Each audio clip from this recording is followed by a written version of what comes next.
প্ৰথমে আপোনালোকক নমস্কাৰ জনাই মোৰ চেনেললৈ স্বাগতম জনাইছোঁ। মই আজি বগৰীৰ আচাৰৰ ৰেচিপি এটা লৈ আহিছোঁ। সকলোৱে বগৰী আচাৰ বনালে মইহে দেৰিকৈ বনাইছোঁ বুলি ক'ব পাৰি, নহয়নে বাৰু? কিন্তু মই এটা কাৰণেই বগৰী আচাৰখিনি বনালোঁ যে মোক এগৰাকীয়ে সুধিছিল যে বগৰী আচাৰ পিছলৈ বিজলুৱা হৈ যায় বা আপুনি বনাই দেখুৱাবচোন। মোৰ বগৰী আচাৰ আছেই, তথাপিতো কেইটামান বগৰী খাবলৈ অনাৰ আছিলে, সেইকাৰণে মই এইকেইটাকে আপোনালোকৰ আগত বনাই দেখুৱাইছোঁ। আৰু এনেদৰে বনালে পিছলৈকেও বগৰী আচাৰখিনি বিজলুৱা নহয়, এটা এটা বগৰী হৈ থাকিব। এইটো এটা মই আপোনালোকক দেখুৱাইছোঁ, দেখিছেনে? আৰু এইটো চাপ খাই আছে কাৰণ এতিয়া গৰম হৈ আছে। মই এতিয়া কেৰাহীৰ পৰা আপোনালোকক দেখুৱাবৰ কাৰণে আনিছোঁহে। যেতিয়া ই ৰসত ৰস সোমাই যাব বগৰীটোত, তেতিয়া একেবাৰে ফুলি উঠিব আৰু খাবলৈ বহুত টেষ্টি হয়। আৰু মই কি মছলাৰে বনাইছোঁ সেইটোও আপোনালোকক দেখুৱাম। বহুতে ধুনীয়া একদম গন্ধ আহি আছে, বহুতে খাবলৈ টেষ্টি হয় এনেদৰে বগৰী আচাৰ বনালে।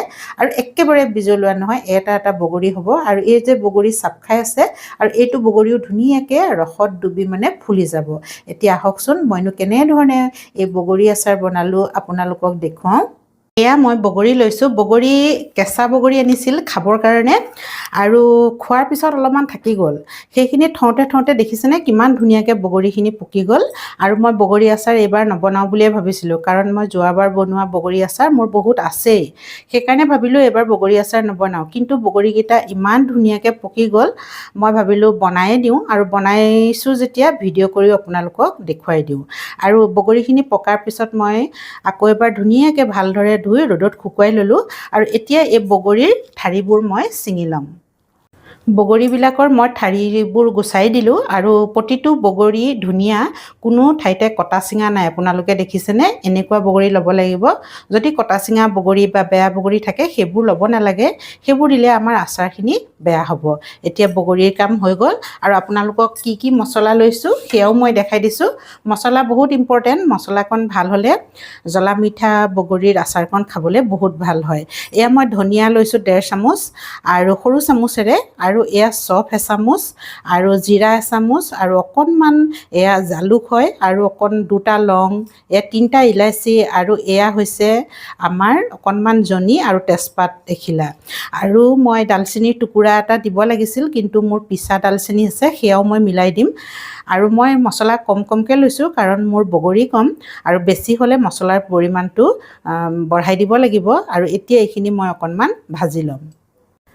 গেছটো জ্বলাই মই কেৰাহী এখন পাতি দিলোঁ, আৰু কেৰাহীখন অকণমান গৰম হৈছে। গৰম হোৱাৰ লগে লগে মই এয়া মছলাখিনি ইয়াতে দি দিছোঁ। আৰু মই তাত মেথি দিয়া নাছিলোঁ। এয়া দেখিছেনে, অকণমান মেথি, আধা চামুচতকৈ কম মেথিও মিলাই দিছোঁ। আৰু এতিয়া মই এইখিনি ভাজি ল'ম। মছলাখিনি মই অকণমান ভালদৰে ভাজিম। কিয় ভালদৰে ভাজিছোঁ মই আপোনালোকক ক'ম বাৰু। আগতে আমি যদি মছলা দিওঁ অকণমান কমকৈ ভাজোঁ, কিন্তু এয়া জ্বলা মিঠা আচাৰৰ কাৰণে মছলাখিনি খুব ভালদৰে ভাজি ল'ব লাগিব। এয়া দেখিছেনে, মছলাখিনি ফুটকৈ ফুটিবলৈ লৈছে, আৰু বহুত ধুনীয়া এটা গন্ধ আহিছে মছলাৰ পৰা, আৰু ৰঙচুৱা হৈ পৰিছে। আমাৰ হৈ গ'ল মছলা ভজা। মই গেছটো অফ কৰি দিছোঁ। ধুনীয়াকৈ ভাজি লৈছোঁ। এয়া দেখিছেনে, ৰঙচুৱা হৈ গৈছে। আৰু এইখিনি ঠাণ্ডা হ'লে মই গুড়ি কৰি ল'ম। গেছত কেৰাহীখন পাতি এয়া মিঠাতেল বহুত বেছি দিয়া নাই, 2 চামুচমান হ'ব ডাঙৰ চামুচেৰে। বেছি মিঠাতেল নিদিলেও হ'ব। তাতে মই এয়া পাঁচফোৰণ দি দিছোঁ।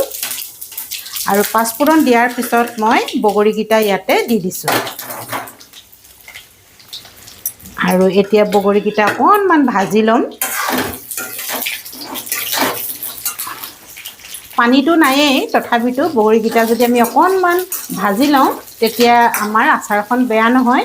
আৰু অকণমান যদি পানীও আছে ঠাৰিটোৰ ওচৰত, তেতিয়া ভাজোঁতে পানী নাইকিয়া হৈ যাব। এয়া দেখিছেনে, আমাৰ ধুনীয়াকৈ হৈ গৈছে। আৰু এতিয়া ইয়াতে সোৱাদ অনুসৰি ইয়াত নিমখ দি দিছোঁ, আৰু লগতে অকণমান হালধিও দি দিওঁ। সেয়া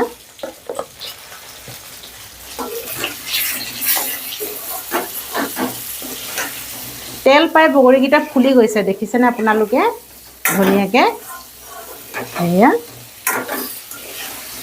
হৈ গৈছে, আৰু বেছি ভাজিব নালাগে। আৰু এতিয়া মই বগৰীত দিবলৈ এয়া গুড় লৈছোঁ। দেখিছেনে, সৰু বাতি এবাতি গুড় লৈছোঁ। গুড়ো আপোনালোকে হিচাপত লৈ ল'ব কিমান দিয়ে, নিজৰ কথা আৰু সেইটো।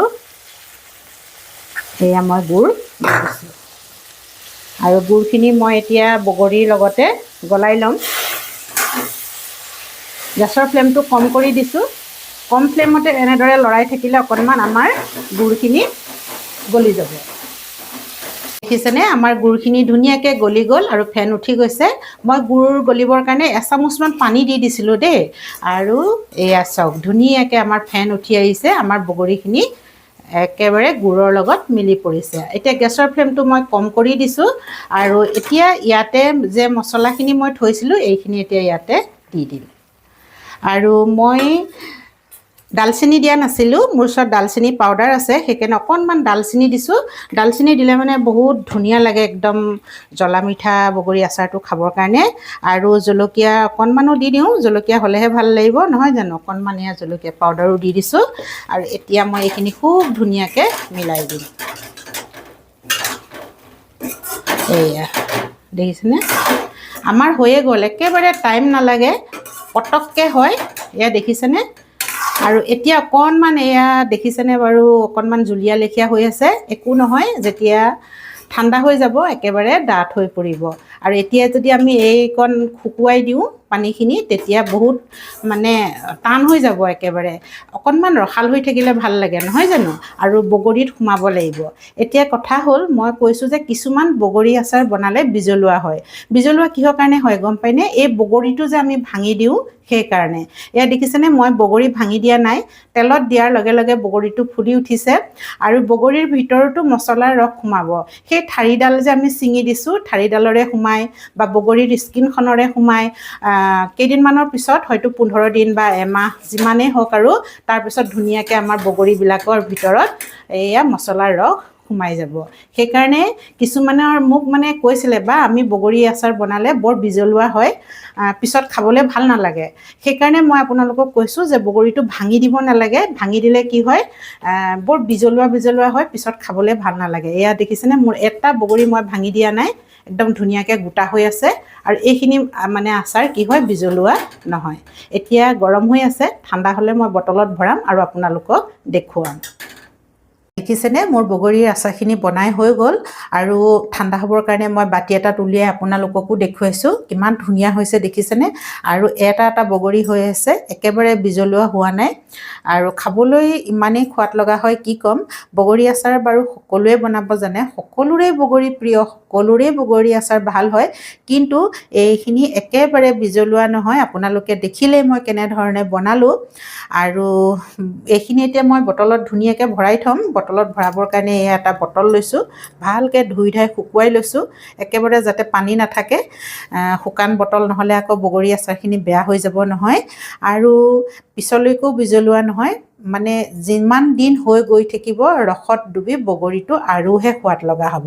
আৰু বগৰীটো আমি এইকাৰণে ভাঙি দিয়া নাই, বিজলুৱা হয়। বগৰী যদি আমি ভাঙি দিওঁ তেতিয়াহ'লে বগৰীখিনি একদম বিজলুৱা হয়, পিছত খাবলৈ বহুত বেয়া হয়। আৰু বগৰীটোত ৰসখিনি সোমাবই, ঠাৰিডালৰ পৰা সোমাব, বগৰীটোৰ স্কিনৰ দ্বাৰা সোমাব। আৰু এতিয়া আপোনালোকে দেখিলে মই কেনেধৰণে বগৰীৰ আচাৰ বনালোঁ। যদি ভাল লাগিলে লাইক কৰিব, শ্বেয়াৰ কৰিব আৰু কমেণ্টছ কৰিব। যিসকলে মোৰ চেনেলটো ছাবস্ক্ৰাইব কৰা নাই তেওঁলোককো অনুৰোধ কৰিছোঁ যাতে মোৰ চেনেলটো ছাবস্ক্ৰাইব কৰি লয় আৰু কাষতে থকা বেল আইকনটো দবাই দিয়ে। শেষলৈকে ভিডিঅ'টো চোৱাৰ কাৰণে বহুত বহুত ধন্যবাদ জ্ঞাপন কৰিলোঁ। আজিৰ ভিডিঅ'টো মই ইমানতে সামৰিছোঁ।